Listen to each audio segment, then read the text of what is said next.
Over the last few months, the homeless population here in New Orleans has climbed. That's according to the leader of a local nonprofit who says it's a resource issue and that housing help made available during the pandemic has now ended.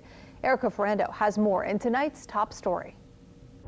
It's a crisis you can see on the streets of New Orleans, and right now it's getting worse. We can see every day there are people who've become homeless and are showing up on the streets and in shelter who weren't homeless last week.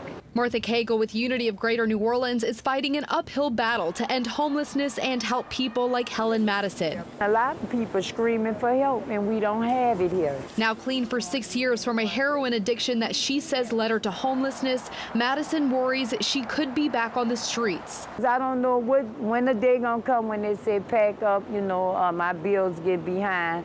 According to Unity's count, in January 2020, there were 555 people living on Orleans and Jefferson Parish streets. That doesn't include those in shelters. But at the start of the pandemic, many were placed in hotels, dropping street homelessness to 30 in June 2020. But in February 2022, Unity counted 364 people living on the streets. We've shown that when we have access to resources like during the pandemic, the numbers went way down. And they're still not back up to where they were pre-pandemic, but at the rate things are going, they will be. Over the last year, the city of New Orleans increased the low barrier shelter downtown to now have 300 beds.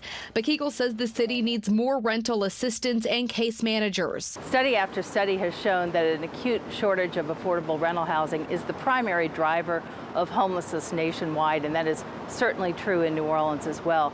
People tend to focus on the fact that many homeless people might have mental illness or substance use problems or other vulnerabilities.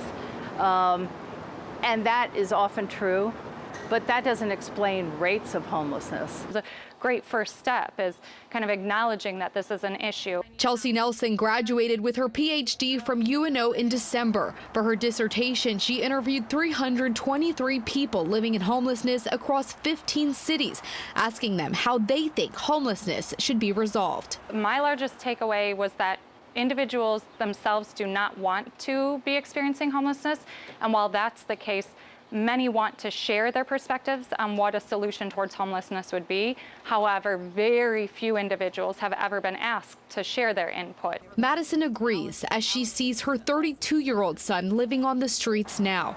He's on a waiting list for help, but according to Cagle, there aren't enough resources to assist everyone who needs it. They don't have nowhere to house them. So what do you do? Rumble the street? Please, just ask them for help. Erica Ferrando, Eyewitness News.